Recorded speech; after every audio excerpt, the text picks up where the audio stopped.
Hello and welcome to another episode of Tumorously Yours. I'm Tamanna and that is Adnan, and we are back with two guests who wonderfully combine strength, resilience, and hope when it comes to seeing cancer from up close. Meenakshi auntie and Anantram uncle lost their son to cancer when he was only 21 years old. The many emotions that parents may have gone through is something I don't even want to try to put into words. But I can tell you this at the start of the episode that their journey is going to be something we can all learn from and take away from. So thank you so much, so much, Uncle and Auntie, for coming on Tumorously Yours and being willing to put your journey out there for listeners and viewers. So, first, we would like to ask you a little bit about Rohit. Tell us about him, what cancer he had, what stage, what year was it, how was it detected, what was the treatment that he went through, and for how long? Okay, so Rohit was a bright,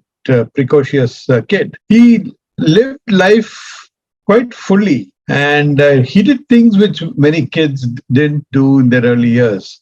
And he was in the final year of his engineering, preparing for his CAT exam. He had already got his placement with TCS in his seventh semester of his engineering, all going hunky dory. He had a bit of a urinary infection and he's a urinary trouble, passing urine, and he's notorious for not drinking enough water. So we thought, okay. And then came the day when he passed a little blood, and we told him, it must be some bloody stone, something like that. And he was coming home for Diwali, and that's when he passed a lot of blood in the train. Very concerning, and he said, I'd just like to see a doctor. So we went directly to the doctor, and that's where it all started. And the fact that he had a tumor in his urinary bladder was confirmed by a urologist. He said, see, it doesn't look too good. So we took him to the Hinduja hospital. And, everything was confirmed. It was on a stage 4 cancer, manifested in the urinary bladder, called a rhabdomyosarcoma. This is a very aggressive form of a cancer. The doctor said, well, we'll have to get him onto chemo. He can forget about everything else. No CAT exam. That upset him the most, by the way, not the cancer, that he couldn't write his CAT exam. Yeah, rhabdomyosarcoma is a very rare cancer and it occurs in children and adolescents. So clinical studies are very rare and very, far apart. So, actually when Rohit fell ill and he was diagnosed, his biopsy said rhabdomyosarcoma. It's a spindle-shaped muscular sarcoma. And normally patients are given 5 years. That's the maximum life that they can have after they're diagnosed, even after the second stage. We remember Rohit, always was an achiever. And he would like to actually, he had books, he had scrapbooks, he has diaries full of his achievements. And he would always write, that he cleared this exam, he cleared that exam. And so he came back with his biopsy result, says, I had to do it. I'm positive here too. So that is the way he told his parents that, he had a cancer. And it was a very big word. And Tamanna understands the word cancer is a very difficult word to comprehend close up. We always imagine that somebody in the neighborhood has had it and, this is what is happening in somebody else's house. When it comes close to your face and it's a very familiar face, especially for a beloved one, the whole connotation of the word cancer changes. It's a disease that doesn't come to a single patient. It comes to a family. So for us, Anantram, me, Rahul, that was our ecosystem, just shook up our world. And that's when we started. We became a team. Everybody was trying to hold our hands. But there was a numbness, certain numbness comes. I think it's God sent because, you don't feel the pain in that numbness. You only see the battle ahead of you. The next day was Diwali, and I will never forget that Diwali because Rohit asked the doctor only one question before he left the room. So he said, how many days do I have? And he looked into the eyes of the doctor and asked this question. Here was a 20-year-old boy, and because he needed to calculate how much fun he can have, how much time he had to finish all the fun that he had planned. Auntie, uncle, I have a question. So usually this kind of news is broken by the parents to the kid, right? But you mentioned that he came and told you the results of the test.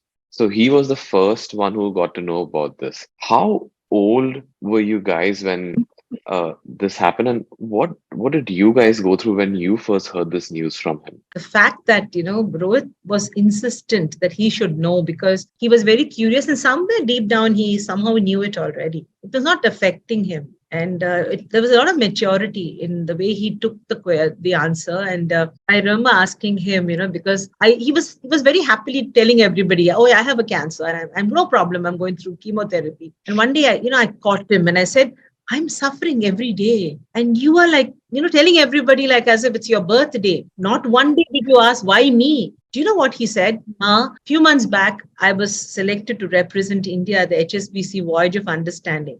I never asked why me then. Why am I asking now? During good times, we never ask why me, why We me. never During ask. bad times, it's always why me. And that's Yeah, you're right. When he broke the news to you guys, and then you guys first thing you got together as a family, right? What was the first few set of conversations that happened once this news was broken to you guys? Take the cancer by the horns and treat it because he was young. There should be no regret that we didn't do something. And some of the very interesting things during his treatment also I must share with you. When he had his chemotherapy, all his sessions, he did it with a smile on his face. He would go to the gym. He would have fun with his friends. He put on 7 kgs of weight. His tumor shrank by 90%. Wow. But what happened was there were metastases in the adjoining organs, the lung, the liver. And the worst thing that happened was there's a blood-brain barrier where the drug doesn't reach the brain. The cancer cells found their way into the brain, into the meninges. The day the urologist saw the scan, he just took us to a room and told us, guys, you share your grief.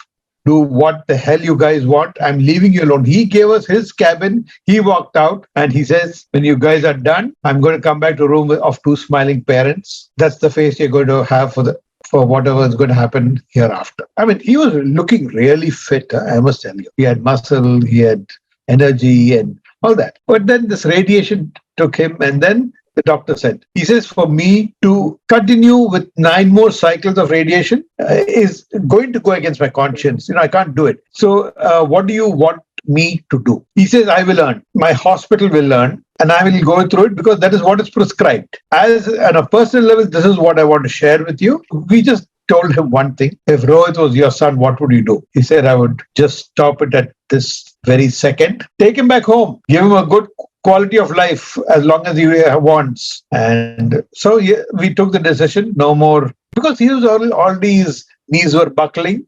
A bit of numbness and paralysis in his legs and the lower body. That's it.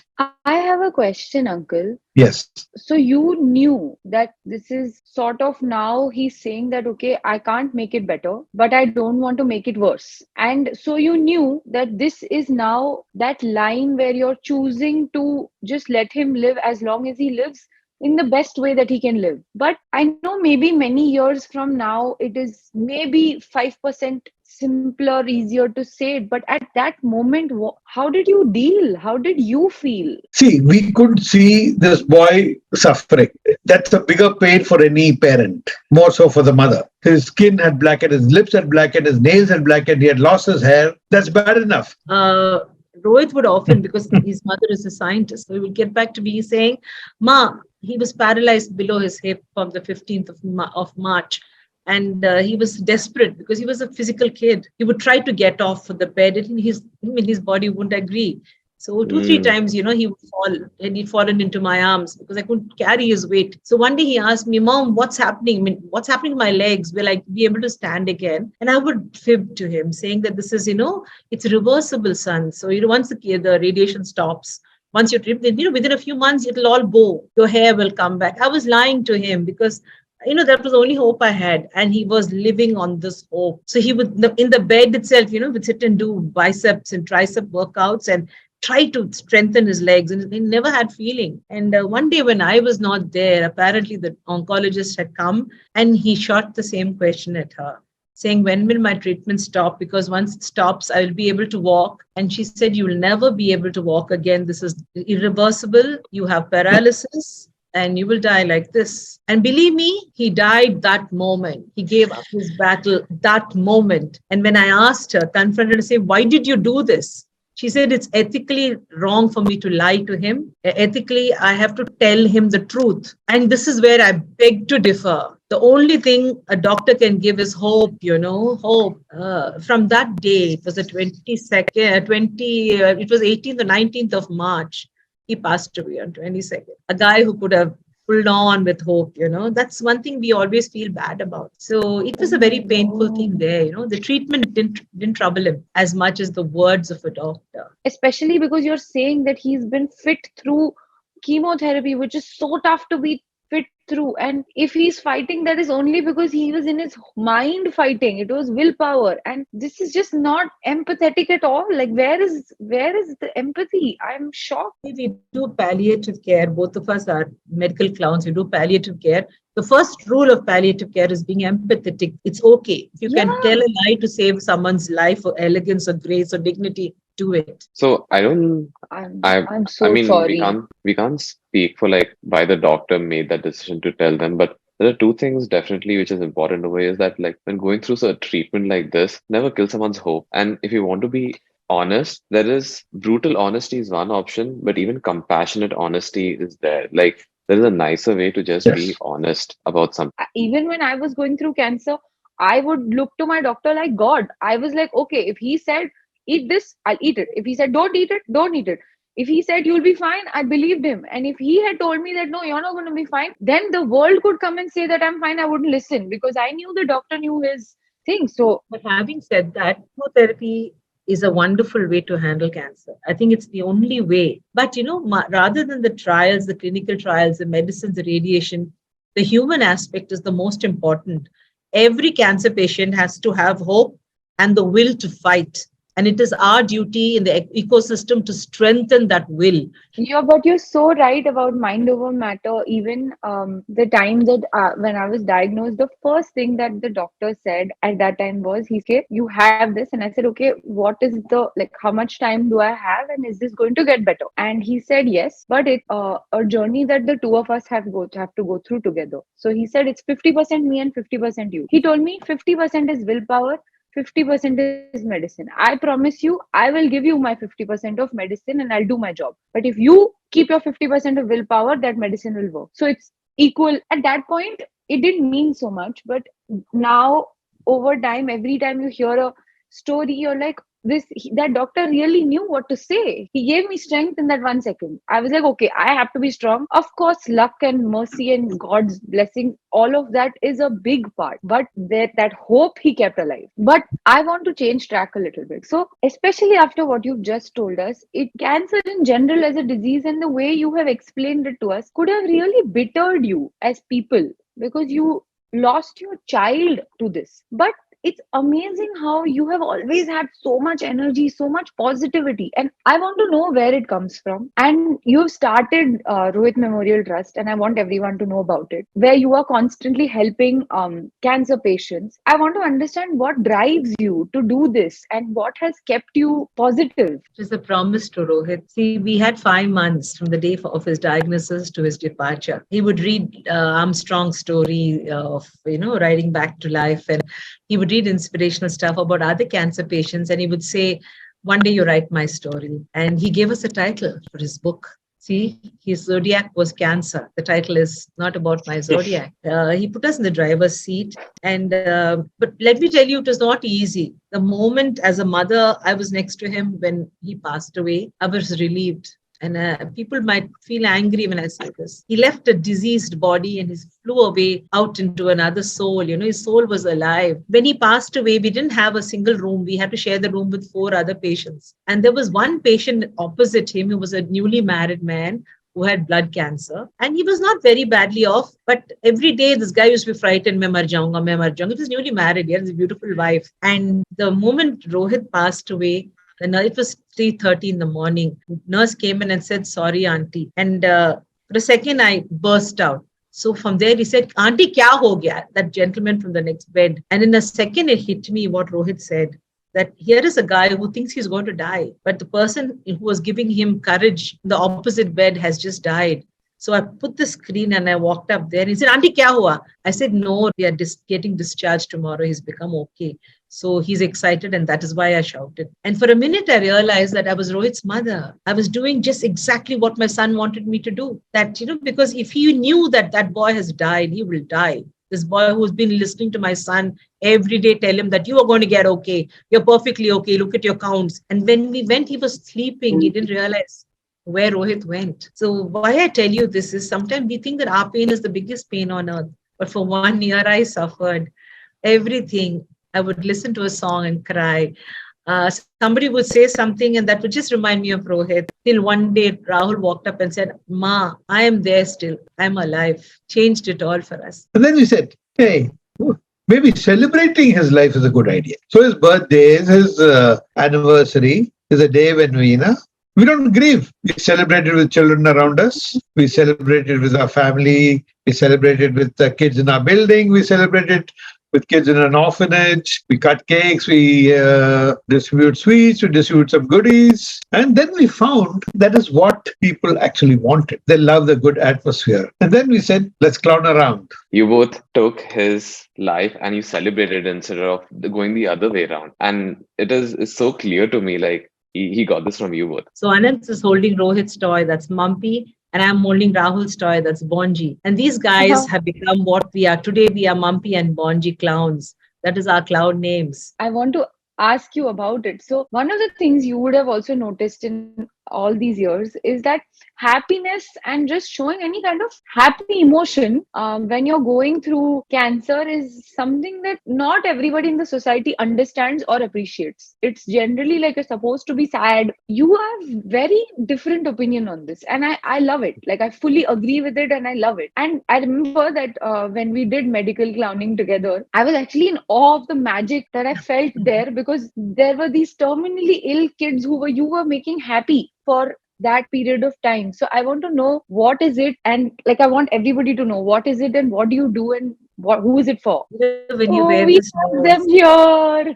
when you really wear this nose, and Tammy, rightfully, you also have a nose like this. So, this makes such a difference, because all we do is wear this nose and a straight line that becomes a curved line. And of course, if we are atrociously in a mood for it, we also have colored hair. We land up in hospitals. And the idea is that, we go there to terminally ill children and we play with the children, give them gifts. But the main idea is not the child. The child is happy to see her, but the parents are very sad because most of them are in denial.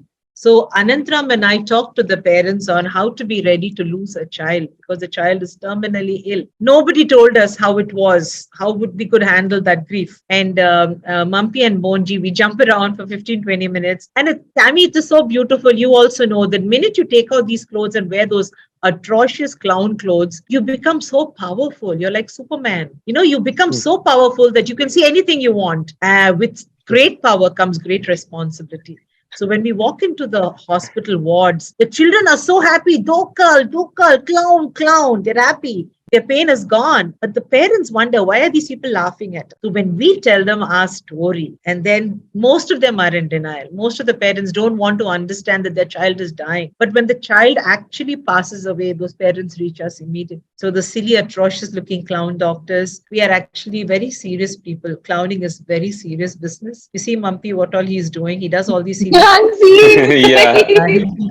He injects every doctor. He cuts off nurses' noses. And he does silly things. At the end of it all, I love him so much. And y'all are so adorable, I must tell you. When we went clowning, and I'm kind of shy, so I was just like, I don't know how I'm going to do this. And it was amazing. We wore all this funny hair and this nose, and we were joking around to another level. I was like, how are we able to make these people who have such a real problem in their life laugh, even if it is for 5 minutes? So kudos to you both. I am in awe. Like, there's so much to learn. And I have one last question. So you said that, right? When, like, you go and the parents see you, they don't understand this. And if the unfortunate circumstance that the child passes away and they call you, what is the thing which you tell them then? Like, what is the first piece of advice you give them? The first thing we do is give them a tight hug. And some of them are so stiff because they have so much of pain. Their whole body is succumbing to a very negative response. So especially the mothers, when I hug them,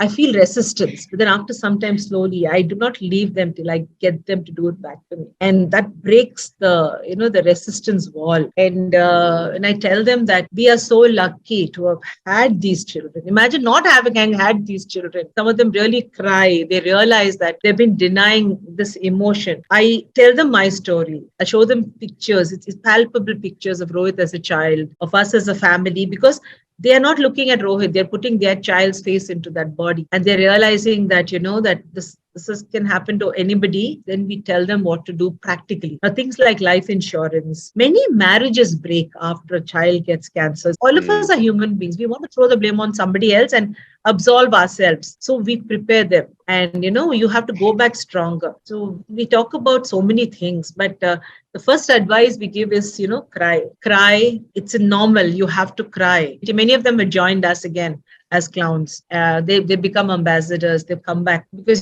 pain is a common enemy. The enemy is not the cancer. It's the pain that comes with it. I think one thing that I tell people is that, caregiver must be with the patient through and through. Don't let too many people come and exert opinions. Trust the doctor, because unless you trust, your mind is not going to be at peace. Right? So, choose the right hospital, choose the right doctor. If you're not happy with the way the doctor is behaving, fine, you always take a second opinion. And doctors have become more compassionate today.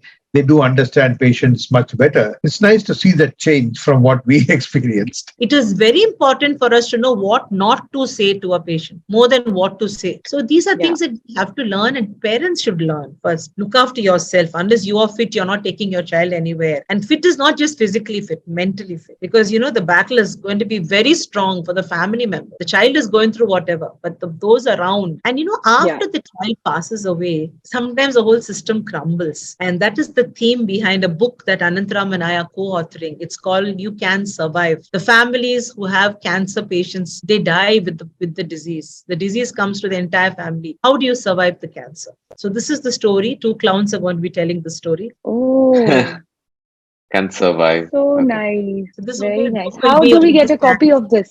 No, we just started writing this book. We really wish you all the best with this book. And we really hope it reaches the audience which it was intended for. Thank you, dear. Also, thank you so much for bearing your heart to us, for telling us Yes. the absolute raw realities of what you went through, what happens, and how you dealt with it, and how you have been inspiring so many people to deal with it. Because it's one thing to get over something and get out of something, and it's another to help a lot of other people to do that. So thank you for doing that, and thank you for being on Tumorously Yours. We are very, very grateful to you. Thank you, guys, especially Tamina. Putting humor into a tumor is the best thing that you've done, I because know. there are so many patients. When I told some patients, they were so proud. We have to laugh at it, and then you guys come up with a name as beautiful as Tumorously Yours. Thanks, Adnan. Thanks, Tamanna. So, it's always mind over matter. The battle starts here. Always. Cancer starts I here. fully The fight agree. is here.